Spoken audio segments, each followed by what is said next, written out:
Have you ever had goals to accomplish, schedule, to-do lists, things you want to accomplish in your business, just things to get done, but you just can't seem to get out of your own head to get those things done? Has it ever happened? Have you ever felt like, man, if I could just get out of my own head and stop overthinking, I can get things done and get this accomplished? I've been there myself and I know what it's like. So today we're going to talk about 3 steps that you can actually get things done and stop overthinking. First, let's talk about why we overthink. I believe that one of the reasons why we overthink is because of the unknown. There's a fear, there's a hesitance there of not knowing specifically what it's going to look like on the other side.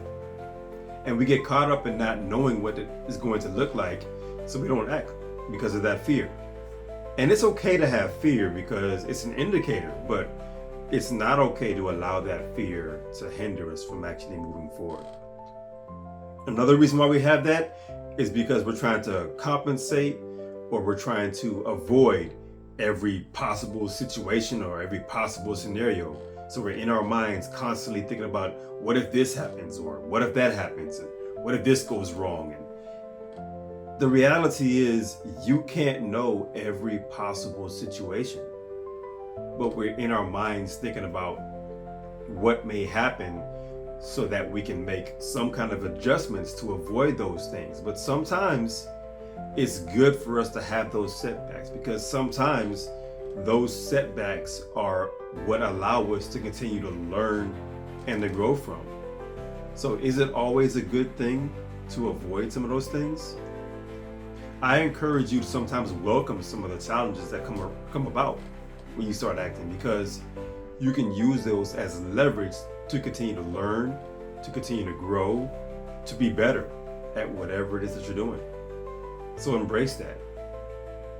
So that fear, that unknown, the compensation, the options, all these things are allowing us to be able to continue to overthink some things, which prevents us from action. So how do you overcome that? You overcome that by getting out of your own head. You got to get out of your own head. So if you have a lot of things that are going on in your head, how do you get out of your head? I believe one of the most powerful things that you can do to get out of your head is to get it out on paper. Transcribe it, transfer it from your head to your paper. Write those things down specifically.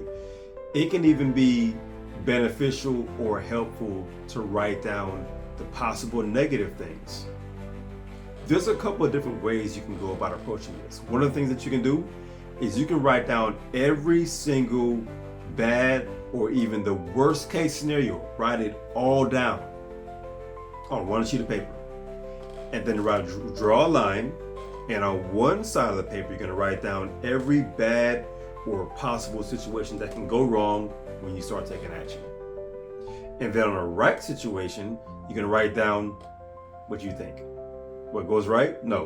You're going to write down the result or the whatever action you can take to overcome that bad situation.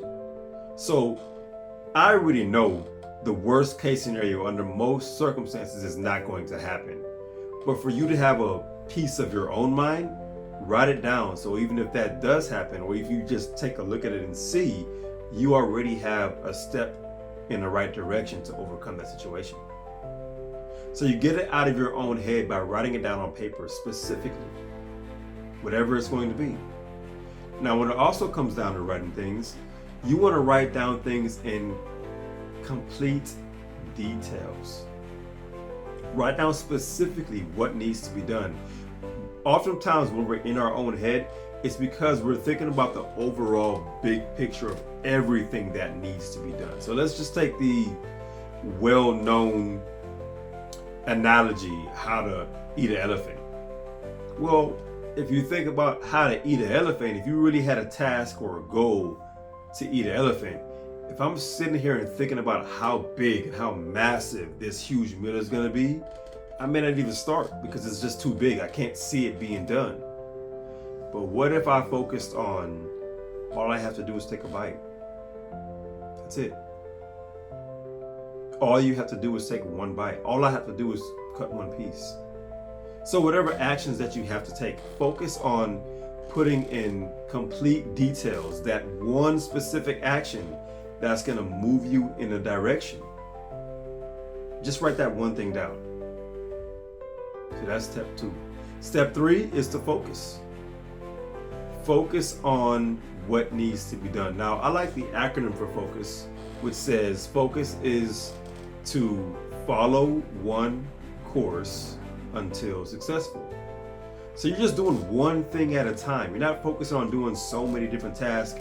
Take the term or the ability to multitask out of your vocabulary. We don't want to multitask. We want a single task. We want to focus on doing one thing first. Just that one thing. That's it. Nothing else needs to be done. Just whatever I'm working on right now, I'm going to focus on this without all other distractions. Just do that. And when you focus, you want to focus on the activities. So don't focus on the overall goal at that particular moment. Focus on the activities. What needs to be done right now? What is my very next step? Focus on that very next step.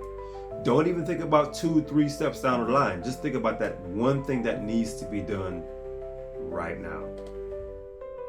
And then the last thing I would say when it comes to focus is focus on progression, not perfection.